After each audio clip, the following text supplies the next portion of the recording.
Okay, can you hear me? Can you hear me? I was waiting to go get a coffee before we got started here, because I didn't want to like you come in and be like, "Where is he?" Um, Give me a sec, okay? Let me be Yeah, right back. take We your have time. a video camera though. Oh, I just didn't push the button. Sorry. Hope you're all well.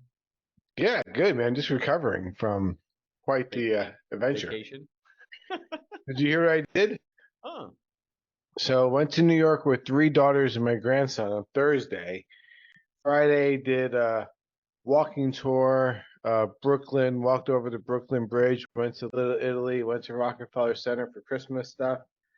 Then Saturday went back when we stayed in the country in about an hour north of the city. And then we next day went back into the city, went to the Museum of Natural History, went to the last ever Kiss concert, went back, went to the Jet game on Sunday, went back, flew home yesterday. you're definitely covered. All right, let me go get. I need 3 minutes. Get something for you. We Yeah, got I'm plenty good. of time. Whenever you're ready. I have a stop at 2, but you know it only takes like 30 minutes to do. So let me go get this. I'll be right back, my man. Oh, welcome home.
All right.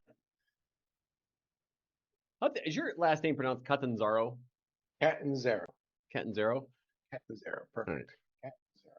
I play with your name so much, I actually didn't forgot the actual pronunciation. I was like, Catanzaro. It's kind of, I think it's really Catanzaro. Catanzaro. All right. Catanzaro. That's kind of how we say it. It'll flow. I'll keep us moving through it. It's about your journey, advice to other people who've gone from corporate world to starting a business, things you've learned, lessons you've learned. We'll go through some things, your podcast, talk about how you create different revenue streams, the challenges. We'll talk about, you're working with a spouse. So we can go through that. If you decide to go that route and people, I'll have fun with it. But that's the whole idea. Got a light out of whack. That. How's your fam? It's good. It's insane. You live in the dream? No, I'm not, but it's okay. We'll get to that in another therapy session. Here we go. Hang on a second. Oh yeah, it's recording. How about that? Welcome to another episode of Never Been Promoted, where we unleash your entrepreneur by learning from other entrepreneurs and their journey. And today I'm joined by Vincent Catanzaro. Is that right? That sounds good. I mean, you have such a good radio voice. You don't even have a face for radio. So if you're listening to this, good looking dude. I mean, come on. Anyway, Vincent, how are you, Vince? You want to do? I know you filled out a bunch of stuff to talk to us about, who you are. But why don't you just take the moment to introduce yourself? Sure. All right. So Vince Catanzaro, I am a partner in a company called Renee Vincent Executive Placement. We're a husband and wife team. We've been in business about 3.5 years, and this is my second run through being an entrepreneur. This time with my wife. This time, so in my book, Never Been Promoted, I don't think I explicitly say this, but starting a business with family is a dangerous venture. And so before we get into that craziness, give me a little bit about your journey, how you got to, on your entrepreneur journey, this route, and just give us a little background on you and how you got to become an entrepreneur. Sure, I'll give you just a few seconds of personal. So I have a big family. My wife and I have 6 children together, adults now, ages 30 to 19. In my career arc has first 9 years of my career was in kind of technology, recruitment, agency side, also corporate, ran a corporate function for a Fortune 50 company. Left that industry, spent a decade in commercial real estate development. The Great Recession forced me out of that industry, ended up back in recruiting again. At this time now, a little bit older, running third-party recruiting firms, running global talent acquisition for a tech ed company, and then made my way back into becoming an entrepreneur.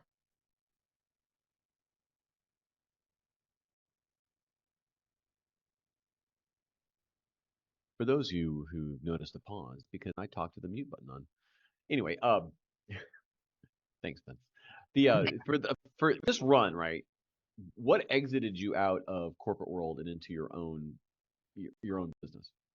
I think I was just always meant to be an entrepreneur. I always find it hard working for other people.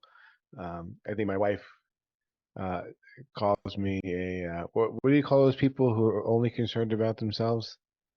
Narcissist. Yeah, that's the word my You are wife. not a narcissist. I I don't disagree with that. I So don't think so. But I do struggle working for folks, and I really just want to be able to do what I want to do. And the I mentioned I was an entrepreneur twice and once in real estate, and that unwinding from the Great Recession took a long time. So our bank got shut down in 2009. At that point, I had a bunch of construction loans that I personally guaranteed, moved to the FDIC, and that didn't unwind until the end of 2016. So soon after that ended, the bug started to come back. I started talking, so my kids were getting older, and I started talking to my wife about like, hey, so like, what's our future? 6 kids, stay-at-home mom, makes sense, right? But the kids started getting older, and I was like, is our future like I work and you do girls trips? Like, what? What are we gonna? that What are sounds we? like a great plan for Yeah. happiness. Yeah, so I was like, what are we going to end up doing? So we started probably in 2016 talking about doing something together. We never went to we discussed going to like a franchise trade show. We never did go to a show, but like, just to kind of get some ideas about what to do together. And And go ahead. I was just going to say, and then this business, I knew I wanted to pursue executive recruitment. Started telling my wife, hey, I'm thinking about going to work for myself again, executive recruitment. Think I can do it. Here's my thoughts. And then one day during COVID, it hit me. I was like, we need to call this business Renee Vincent, and Renee needs to do it with me. And I went home, where I was actually at the mall, my son, when the idea hit me, went home, pitched the idea, and it was really funny because for her 50th birthday, she really wanted a Rolex watch. And I was like, "Are you kidding me?" I was like, "Use your phone like everyone else does, right? Like who no one even wears a watch anymore."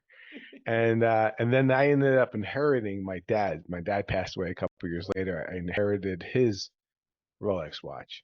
So when I pitched the idea to her, she seemed pretty excited about it. She's like, "Well, I had to have a Rolex."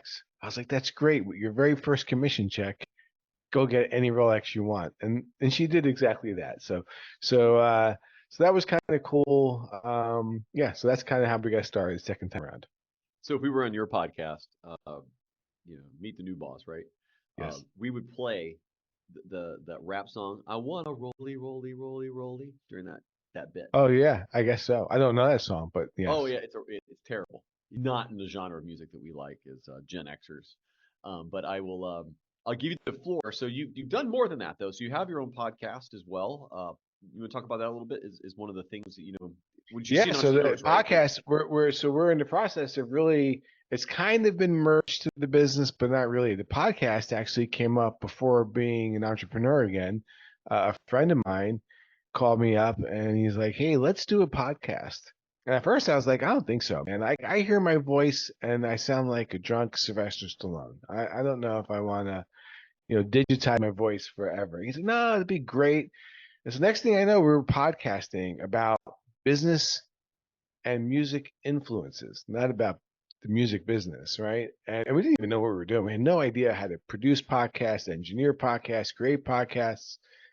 And, we had gotten like 6, 7 episodes recorded and mostly engineered before we even could figure out how do you post these things that people could hear them, right? So that was somewhat of a slow journey, but we had 3 seasons of Meet the New Boss, which is mostly guests coming in talking about what does it mean to be a new boss, what their strategy was, and this is all C-suite type folks, and some pretty cool companies people would know. We had like the chief legal officer of the New York Mets on. She was a real fun interview, and so stuff like that. And so that podcast has been around a little bit longer than the business, but you know, it's so closely related to what we do, as it turns out, that we're now kind of melding it right into the business itself. And so let's get into your working as a family business. And I know both you guys, pretty well, or well enough. I don't want to say pretty well, but more than most people, I'd say, in the world. Um, you are different personalities, and I'm sure, like, it's I can't imagine. I've seen some of your conversations together, um, where you're working in a business together. What do you think are some of the critical factors of just success? And then maybe extrapolate that now when you're working with a family member, specifically a spouse, consider what are some things you should definitely consider. Well, so we're married 31 years, so we're not like newlyweds. So Right. we've kind of already stood the test of time and the challenges. And when you're a business partner with someone, it's very much like being married, right? It's a legal document. It requires attorneys to unwind legal agreements, right? And so it's kind of like a marriage, right? And I've been a partner to other people in the past, and there was a bunch of attorneys involved in unwinding that business, and it was a horrible experience. And so it was either going to be myself or just with my wife, and so it's great that it's been with my wife. Now we are very different, so I am a bigger picture, higher level thinker, move faster, but without great level of detail. And she moves fast, but with great level of detail, and spends a lot of time on detail. So I end up, as it worked out, it's I'm all operations. So I'm the tech guy, the billing guy, right? All those kinds of things. And she runs her own desk and has her own customers, and does her own business, and she's excellent at it. And so when we talk about business and talk about customers and talk about the experience, and here's what I would do, here's what you should do, let's just talk through that situation. That always goes really well. What doesn't go really well is when we're trying to meet on different subjects and she's being very detailed. And in my mind, I keep hearing, who cares about this? Nobody cares about this. This is like, I don't care, whatever, right? Because it takes so long to get through her detail. But she's fantastic at it, and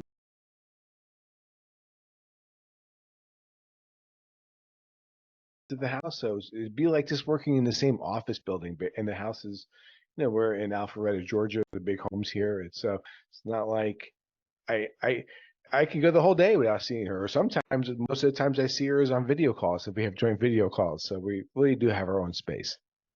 And you make a good point, though. When you have different working styles where you see the law of diminishing returns comes quicker to you than it does for her. So her shelf is much further away. You have to accommodate both because there are benefits to both. Moving fast without detail has great effect, but when it matters, you need somebody who can do that, and you have that in there. And the fact that you can kind of balance those two styles is very helpful. For example, my wife and I, it's a very similar piece where she can hone in on details, and I'm like, no one cares about this, and I certainly don't. But I have to be patient because I know it matters to her, and I know about you, but I don't nail that quiz every time 100%. Usually, it's maybe a C level of Yeah, getting it yeah. right. It's But it's often it's like, are you listening to me? What did I just say? I'm yeah, like, and honestly, the yeah, answer is no, yeah, don't don't. I'm checked out. My mind's someplace else to hope. Anyway, don't do that. Anybody listening, then just actually listen if you can. Try to get it at a C, B level.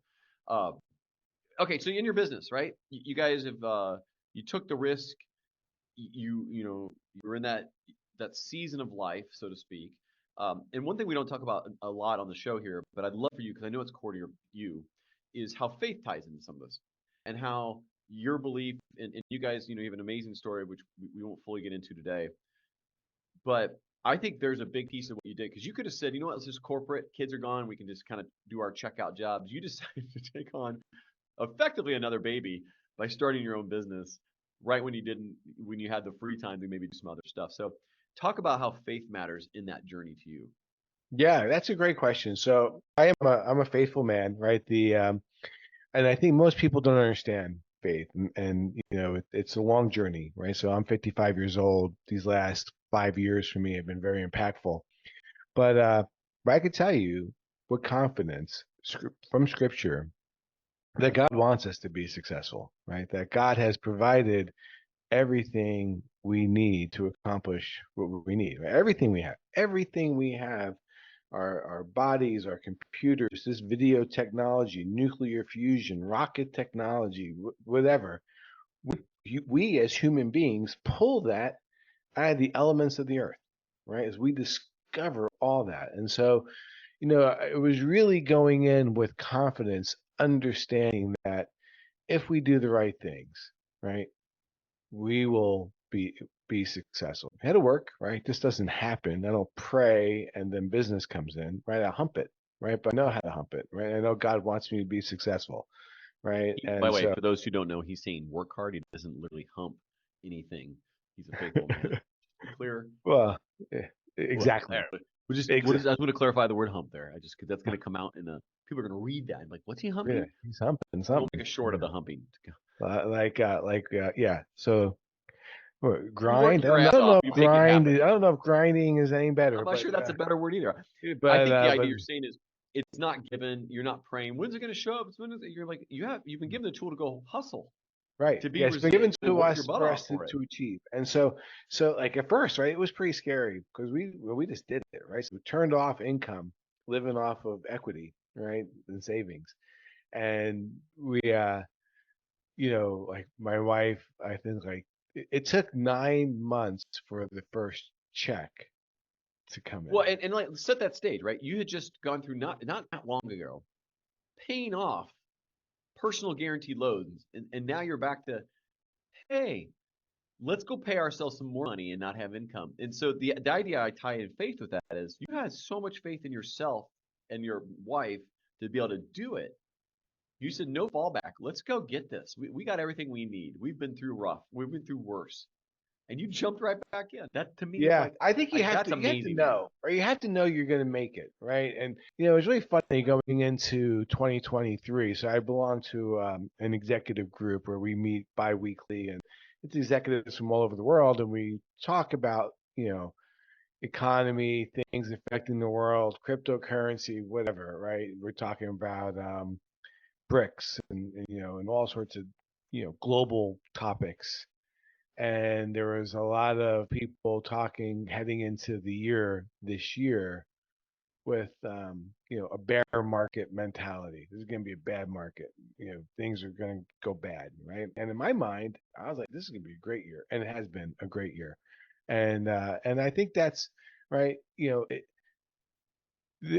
if you can operate with confidence, with knowing that whatever challenges come up, there's a way to navigate it and understand and believe that, right? And own that. Then you can move forward kind of fearlessly and not let outside factors affect what you're doing, right? And so that's really how I do it, right? And how I stay balanced. And when and certainly we've had times where our business bank account's been really flush, and there's been times where our business bank account has been really low. And during those low times, it's just knowing that hey, we're moving, right? Things are happening, right? Well, that unwavering faith and belief in yourself, and it's tied to a bigger. You just some people do it, but it's a false confidence. It's a fake it or make it, and you don't presume to know everything. But the point is, because you have a higher power, higher meaning in your body, in your life, you believe it's all there. It's just for me to put it together and not make the excuses to go find reasons not to be successful. You go find the reasons to be successful. Um, and I've seen that with you, and I know you outside that I see that every time I've interacted with you. Like you find reasons to try to find the positive to go get things done, and you have to go do that. So I think that lesson, in anybody from an entrepreneur listening, is if you're somebody who makes excuses, always plays the victim, is always false sense of entitlement. Entrepreneurship might not be the right path for you because you don't. There's that's going to give you a nice avenue to create a lot more excuses, reasons Yeah, why you you have to have a vision, and you have to be able to vision cast, and you have to be able to work hard to make that vision come together. Like, do what you need to do to make that vision come together. And as I watch interviews or I watch successful people, and they had this, I think it was like Netflix, like this three-part series called Arnold, about Arnold Schwarzenegger, right? And like the first one was his bodybuilding career, and the second episode was his acting career, and then his third episode was his political career. And all three domains, because he was able to see where he was going, he achieved greatness in all three domains. Now, certainly, he's a flawed human with all sorts of you know things that he regrets. He talks about that in that series. But it was really what was stuck with me was that people, when they talked about him, is that he was really able to vision cast. So when you talk to him about where he was going, he was really able to explain that to you. And I don't know this to be fact, but I think about that from Elon Musk and building SpaceX. Like in my mind, you know, going around telling people you're going to own a rocket ship company similar to NASA, actually bigger than NASA, right? And send rockets into space and plan a mission to Mars and just do like all these like way outside the box, huge, big thinking things, outside the planet. yeah, outside the planet things, and make that come together and be able to cast that vision and get people to buy into that vision and attract the experts to make those kind of things happen. That's some great vision casting, and I think for an entrepreneur, right, you need to be able to cast that vision, own that vision, and stay on it, right?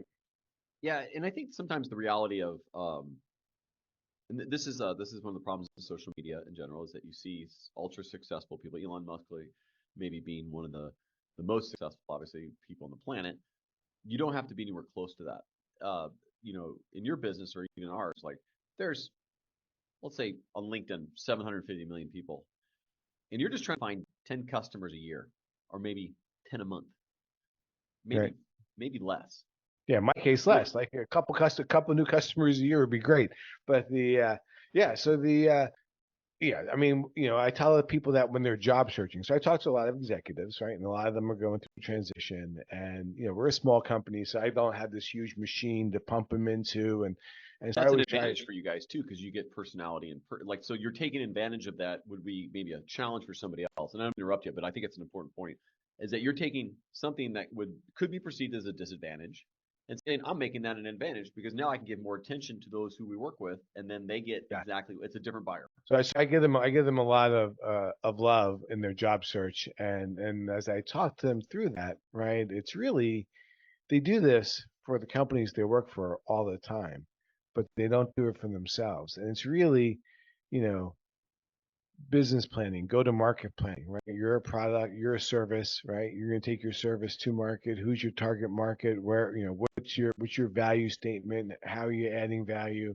So, all those kinds of things that they would do in their role as a C-suite executive for a mid-cap company, they don't ever use that same methodology for themselves, and I kind of get them on that path of like, hey, let's think about this as a business, right? That hey, this is the Thomas business, and we're going to figure out where Thomas is going. Because once you know where you're going, right? Once you know the destination, no matter what you're doing in life, right? Once you have a clear destination of what you want to accomplish, then getting there is building a plan, and that's the easy part, and then executing against it, right? Yep. And that's And where you you just might have the find when you get commitment. there, it wasn't where you intended, but what you do is you retreat and remove distractions that you are sure are not going to get you there, and you can decide along the way of what you do and don't do around the way, and that helps you focus. Specifically, I just want to dive me a layer into your business bit. For someone who's listening and going, well, how am I going to compete with my old company? How am I going to compete with the big world as a niche provider of, and there's millions of people doing what you're doing out there, but you guys have found a lot of success in a very short amount of time. Talk about any systems you've created or ways that you found to differentiate yourself uh, in, in share like, listen, if you're an entrepreneur out there and you're a niche in any field, what would you recommend for them to do to be able to compete and be, kind of happy and being able to have a life and be an Yeah, enjoyable so experience? there's a few different things, and Renee and I do it differently. So because Renee is a little bit more old school and prints and uses files and those kinds of things, but I automate as much as possible, right? So I use systems, services, like Instantly Relevant to make make my time more productive, right? And so as in, I'm not looking to in our business, we're not looking to hire employees. We're not looking to grow this into a big firm, and this is a lifestyle business where we can travel like we just did and spend 2 weeks on the beach in Florida and had our computers with us and worked. But we just happened to be working beachside, right? And so that was kind of the idea, right? In order to pull that off and maximize how much Vince can get done, a lot of automation had to go into place, right? And how do I automate without it being automated or appear to be automated? And so we do things like that in order to maximize the value. And and you have to have business, right? And not everyone is comfortable with new business development, right? And I think there's, you know, chief revenue officers out there listening to your podcast. They're like, where do I find a couple more really good new business development people? Because it's hard to find new business development people. But if you can figure out for yourself a system that you can repeat, and because you could do new business development and hate it, and then you'll find every excuse not to continue to do it because you hate doing it. So you have to find a way to do business that you're comfortable with it and you can repeat it so that you don't get burned out, right? It doesn't cause you burnout from doing it. And in my case, I'm a highly social guy, right? I'm an expert at what I do. I've been a candidate. I've been a hiring manager. I've run agencies that do staffing and I've run corporate recruiting. So I've kind of seen it from all different sides. And so I have an understanding that probably most people that I compete with don't. And then we use data, we use psychometric testing, we kind of take it to the next level. Our level of care for each of our opportunities is greater than I would say 99% of our competition because we are so niched and we can go so deep and we are retained, right? So they're committing to us. So we don't do work without them committing to saying, okay, we're giving you this piece of work to go do for us. No, agreed. And as a business, the way you differentiate, you actually have a methodology. It's called search, right? So you've taken what you do for a customer, and I think this is important for a lot of people to understand. You need to create a system that is yours. Now, it in theory could be like everyone else's, but the truth is, if you articulate it and can visualize it and explain it, it becomes yours. Even if they've heard it 100 different ways, the differentiator will be you and how your experience lines up and how you tell that story. Yours is called search. What's the search stand for?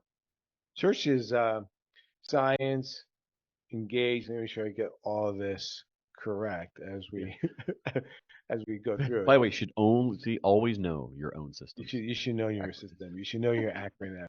But it's science, engage. I think it's like action, results. I mean, I got to spell search out. Isn't that terrible? This is my big thinker. I can't.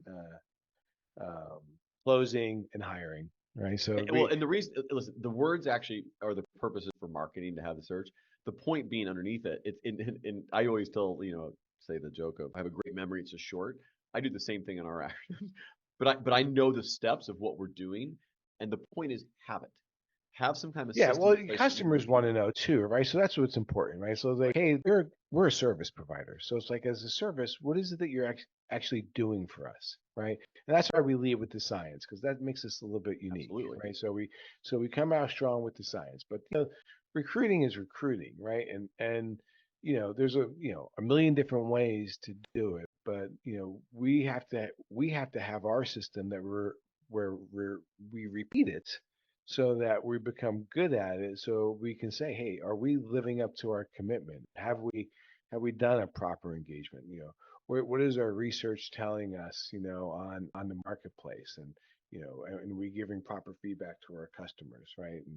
And when we're closing a candidate, is the candidate ready to be closed, right? Like, that's a big part of our job, right? Because often you can get hiring managers ready to make an offer, but is the candidate ready to accept an offer, right? And so you have to be able to close that candidate. And I'll give you a perfect example. We have a candidate right now getting ready to receive an offer from a customer. This candidate got his MBA, went to work for one company, has been with that company for 15 years, has not left.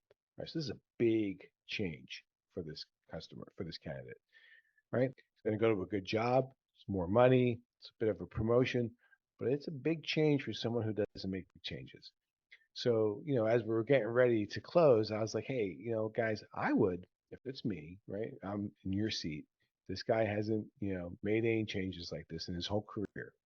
Let's get him out for a meal. Let's go sit down with him. Let's make him feel good. Let's let him feel the family part of it so that when the offer comes, he'll be more likely to accept. Well, exactly. And I actually think sometimes companies, when they do this, they should recognize that and say, hey, we know this is a huge change. I'm going to get you a career coach for 12 months to help you navigate through the changes you're going to go through and experience.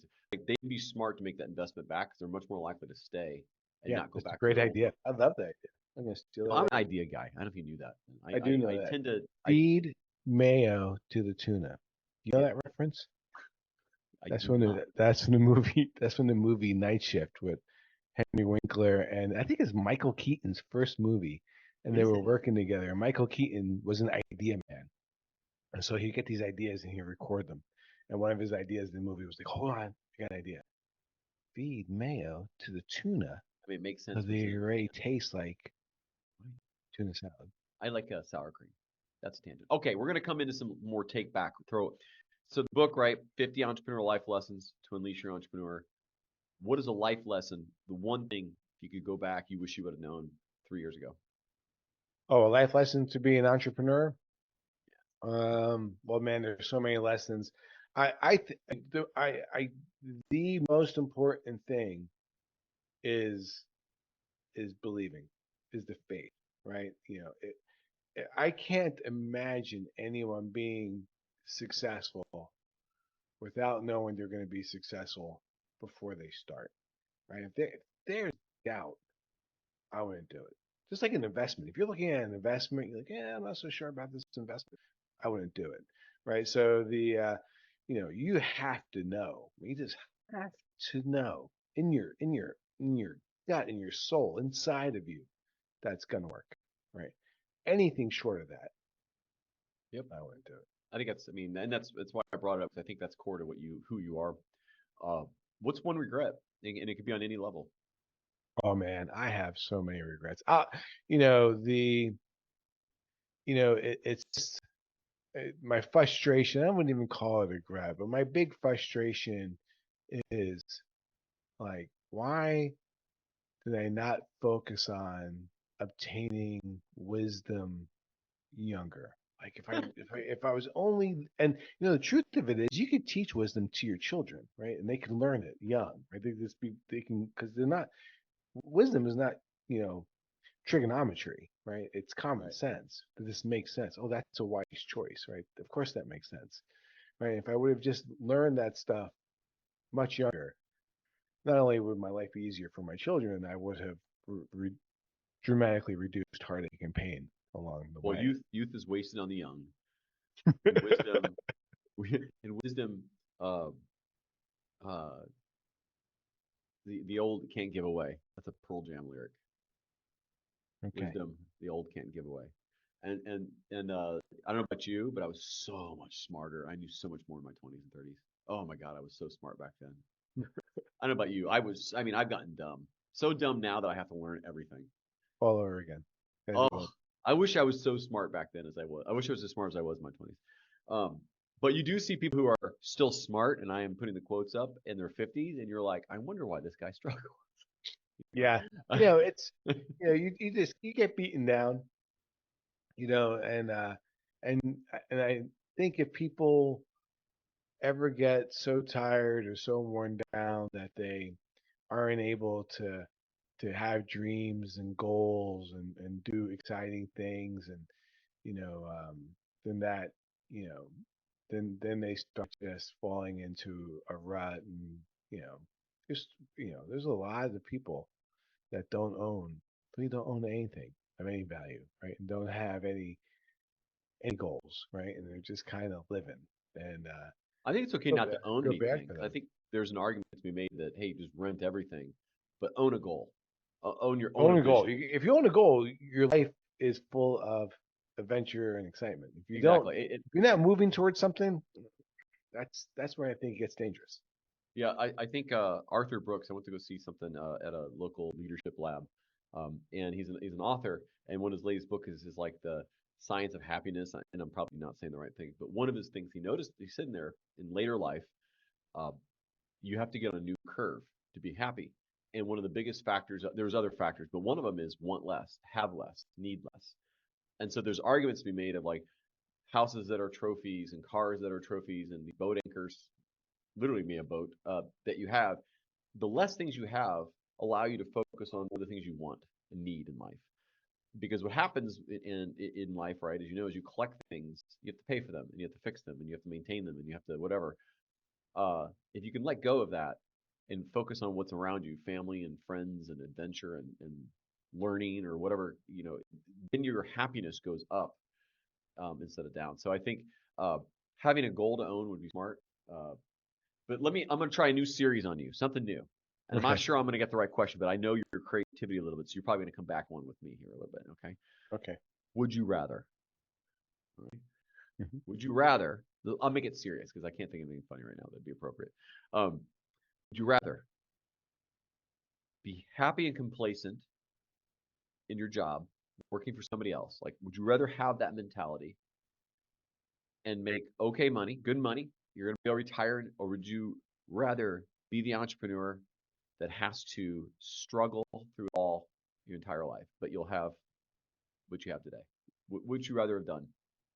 Oh, that's a tough one. So I guess let me shorten the question. Would you rather, in your mind, be like, I love working for somebody, and I'm okay that I'm never going to be wealthy, rich, or have all the free time I want, but I'm happy because I like that?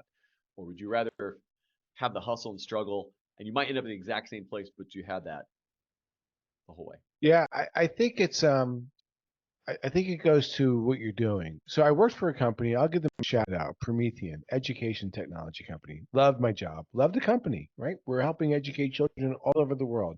Great cause. Great sell to candidates, and they treated their employees really well. Really well. And I would have stayed there probably indefinitely because I made enough money, right? I made a good living, right? I was able to retire at 401k saving up and all those, plenty of vacation days. None of that stuff was an issue. So I really liked working there and I would have stayed there. Now, I had a really cool boss and I love my boss at that place and but the but if you're, you know, if you're like me, right? So some people are very independent. That's one of the things we measure for in the predictive index, right? Is their independence. I'm very independent, right? And so as soon as it's like that's not for me, or I'm not gonna work for this person, right? I'm not digging what they're saying. I'm out, right? So it'd be hard for me to imagine, long term like that candidate I was talking about, 15 years coming out of college, same place. That's stable, right? That's not me. You know, I mean, in 15 years, I've had like I've been asked to leave 6 times, not even including the jobs I have. Yeah. That's the Well, next book. I'm a Ask little to bit leave. I'm a little bit of a bull in the china closet. So I'm getting I don't mean to be. It's accidental that I run over people sometimes, but sometimes I do that. That's ambition mixed with talent sometimes gets in the way of other people who have been there longer. But that's me making a mistake a little bit of just not reading. Sometimes you don't care. Sometimes you sabotage if you're an entrepreneur at heart and it's in you, sometimes you knowingly sabotage your world. And I know I've done it. Like I know I've done less than I wanted to because I just didn't want to be there. Like you start checking out, quietly quitting this like day one, you're like, I think I'm just gonna find a way to establish enough value to do the bare minimum for like 18 months and go find something else. So my wife Renee said that to me. I took a job interview one time, and she's like, "You should wear cufflinks." I was like, "All right, I'll wear a French cuff shirt." And then she's like, "What cufflinks did you wear?" I was like, "I wore Batman cufflinks." She's like, "Oh, so you didn't even want that job?" Well, can you see these? Do you know what that is? What is it? I can see it, but I don't know what it is. That's the cover album for Pearl Jam's 10. Oh, see, I wouldn't know that. That's cool. For those listening, I have cufflinks that have That's really cool. 10 man up. Anyway, all right. Let me I before we kind of get in a hot seat, where I love to collect data for the potential sponsorship. Uh, do a little plug for your business. So who do you want to meet? How should they contact you? In just the why. Why should they contact you? Yeah, best way to contact me is LinkedIn. Vincent Catanzaro at Renee Vincent Executive Placement. That's the easiest way to find me. My last name Catanzaro is the capital city of Calabria, the southernmost part of state in Italy. So you can always look it up. It's pretty easy to find.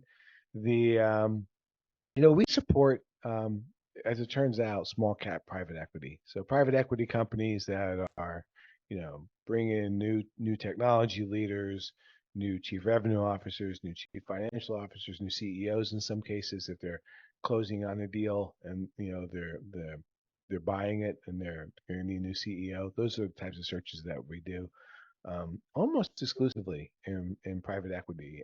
That wasn't like part of the business plan when we went to market, right? Like it wasn't like, hey, we're gonna, pursue private equity, but it was an area that I was really interested in pursuing, and as it worked out, that's where we really said. Yeah, once you know that, and this is a good advice I always try to give some advice to entrepreneurs. What you set out to go do is not, it's going to change, but don't be so blinded by your vision or narrowness of your vision, like your myopic vision, that you don't see the opportunity that's the one that's brought you there. So so take the T at the road, don't run through the sign, sort of thing. So if you said, hey, we were going to chase X and this technology startups, but private equity keeps pulling us this way for retail, then go do it. Because for whatever reason, you're the person. And if you go to their site, it's Renee Vincent. It's ReneeVincent.win, which I love.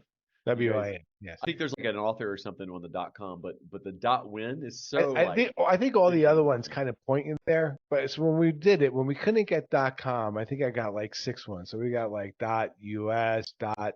I think we have .net even, but the .win was a new one. I didn't go with that, right? Because I like to win, right? So well, but your customers do too. So you getting them the right candidate helps them win. And I'm not oh doing yeah, that it's a like plugging positive your business. thing. You're That's the helping build truth. companies. People matter in business because that's who runs it. All right, here some hot seat questions. You ready? Sure. What's your favorite scheduling technology? I like Calendly. That's just Yeah, because the one I use. I just love the simpleness of it, right? That I can say, here's my calendar, and just put it on there. I agree. And that we're part of Atlanta Tech Village. They came out of there, so I'm here in Atlanta. Oh, is that true? That's great to Yeah, know. they came. That's one of The their. and I used to spend the automation. I used to spend so much time scheduling. Amen. It's like, oh my god, to go back and forth, back and forth. Right? I mean, even today, where I'm like, when my calendar's full, I have to use somebody else's, and they're not as proficient. I'm like, can you just can you get any scheduling technology except maybe Outlook? All right. Another question for you. What's your favorite business book that you recommend people reading? Oh, I have a lot of favorite business books. I think that There's from a leadership perspective, there was a book called Primal Leadership. I really enjoyed Primal Leadership, and it really talks about the emotion of leadership, right? Like, the mood of the organization is the mood of the leader. And I really like that one. I think from a business, like business processing, how the business plan, um, the balanced scorecard. I don't. I think that was actually the name of the book was the balanced scorecard. But like the first balanced scorecard book, and it talked about how to balance scorecard of business. That was really insightful, and it kind of helps you trim away all the fat that like things you were doing that were like, "Well, that makes sense to kind of do. But if it wasn't directly aligned to achieving your goals, I'm like, well, we probably really shouldn't be doing that, right? So I love the balance scorecard. That's another big one. For a startup, right? Do you have a recommendation around CRMs? I don't. I wish I was a little bit more savvy. So a customer of mine who's an entrepreneur, he runs a small private equity firm. He is a HubSpot like wizard, Oh wow. and the things that he accomplishes in HubSpot make me envious. Right? Like, man, I need to learn like, and that was really cool what he HubSpot, did. it's a common answer, and I like it as well. I know you need to either really have a resource lined up to it to get the most out of it. That's the biggest challenge with a lot of CRMs. But if you have this people or this, it's the most integratable. It's kind of like the gold standard, if you will, to go do it. So Yeah, I mean, it's impressive. I mean, it's impressive, and I like to automate. So like, I actually pay for services to automate a bunch of stuff that probably if I was a Spot Ninja, I would be able to do without that. you still would need someone to go get those set up probably for you as well. But the what's your favorite person maybe up and coming on LinkedIn that you like to follow, or maybe not up and coming, just who do you like to follow on LinkedIn? Um, that is a good question. So there's a couple people I follow. There's one woman who I recommend an awful lot. Her name is Vivica von Rosen, and I interviewed her for Meet the New Boss. She's an entrepreneur. She's with a company called Vengresso, and they were like a sales enablement business, and they've now become a software as a service provider in sales enablement. And she was a very early LinkedIn influencer. And her, like, if you go to, how LinkedIn, you can put your name, like LinkedIn, Thomas Helfrich, right? However that works, right? Hers is LinkedIn/LinkedIn expert. And, I love that. She has a book out there, 101 Ways to Rock LinkedIn, and she's really a good follow. And there's another guy. I have his book here, so let me get his name right. Um, Bill Dolan. He's an interesting story. He um he has a book called the Seven Disciplines of Relationship Marketing, and he has an advertising company, and he's a very passionate, loving guy, and he died on an airplane, heart stopped, and back in 1999, and um, emergency landing. They got his heart started again on the plane. His buddy did, and he's been on like four pacemakers, and he identifies with Iron Man. I mean, he has a big Iron Man suit behind him. When you say he died, he did come back to life, so he's a zombie now. So I'll definitely No, no, definitely. but he did die. He literally died. Like, he was dead for like a couple minutes, and then came back to life. Well, I will definitely make sure when I do this post that those are both tagged. And I'm going to say Vince called him a zombie. No, I'm not kidding. There's another question for you. Huh? And those are great pieces. So, do you have a favorite quote? A favorite quote. Now I go through a lot of um of quotes, but I I would tell I have so many favorite quotes. There's so many of them. But what one of my favorite things that I try to tell people, right, especially young people, and this would apply in business too, right? Everyone's always heard, be careful who you hang out with. You want to know something about someone, look at who their friends are, right? Who they do business with, right? And in the book of Proverbs, there's I read that book a long time ago, and I remember thinking to myself, the themes are repeated a lot.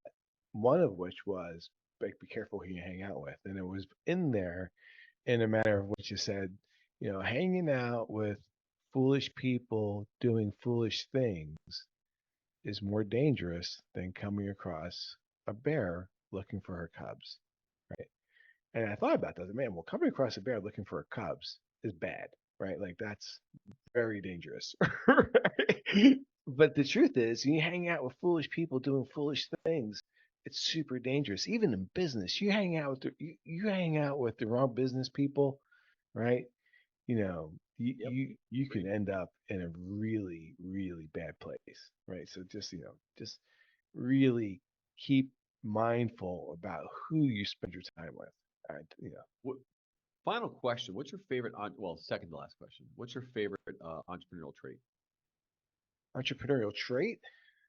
Um, I, I think my favorite, I don't know if it's a trait, but my favorite thing, I talked to a woman who was an entrepreneur. She had a failed business and she was very distraught. And she, had an SBA loan and spent all of her SBA loan and spent a bunch of money out of her retirement. Her business was dead, right? And she was asking me for advice. And I was like, it's time to call a bankruptcy attorney, right? Like that's where you're at. And it's okay, right? The system is set up for people to try to be entrepreneurs. And the message I tried to give her was like, no one can ever take away from you that you went for it, right? Right. The It it experience. it, it didn't work, but you went for it. You did it. You could do it with no regrets, right? And no one can ever just take that away from you, right? That you went for it.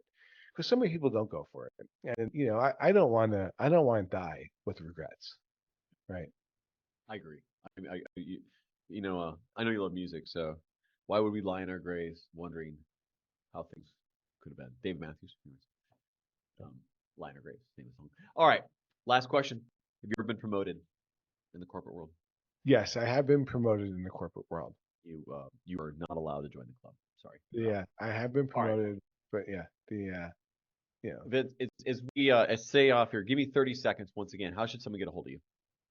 30 seconds to get a hold of me. Best way to get a hold of me is LinkedIn, right? So reach out to me on LinkedIn, Vincent Catanzaro, Renee Vincent Executive Placement. That's the easiest way to get a hold of me. You can text me, right? 770-789-9667. I would just mention that, hey, I heard your interview, never been promoted, and reaching out to you. Um, but don't call me because if I don't recognize the number, I'm not answering the call, so that doesn't work. So That's right. text I barely. works, LinkedIn works. My email is Vincent at reneevincent.win, WIN, and you can email me as well. Yeah, definitely text them. Do the number one more time if you don't mind. Yeah, well, I'm not going to do that. What I'm going to do is, since you brought up music, is let you know on Saturday night I was in Madison Square Garden in New York City at the last ever Kiss concert with You three daughters, friends, grandson, and we did it right. Flew up to New leaving us York. with a bit of envy. I love it. Everybody that's joined today, I say goodbye to you with the idea that it's been another episode and never been promoted, though Vince was promoted. Vince, thank you so much for joining. And uh, take the lessons you learned in this about faith and about starting a business with a loved one, and the idea that you if you go out there and try, no one ever can take that away from you. And I think some of those are some really great ideas to come back with. Is that have a plan, have a goal, and just go after it and be relentless in it. Um, Vince, thank you so much for joining. I appreciate it. Thanks, man. It was a pleasure. Thanks. Everyone who's listening, once again, thank you again for listening to the Never Been Promoted podcast. Thank you, my man. I'm All sorry right, I got man. to jump really fast. I'm already 2 minutes late for two That's right. meetings I that got your I apparently I'm got your double booked. team next, so I got to jump in that. All right, Bye. say hi to everybody. You Good. see more than I do because I'm so busy with all what they're doing on the inbound side. I'm like, I never got to meet with anybody more. So say hi. All right. See you. Okay. Okay, Bye. bye.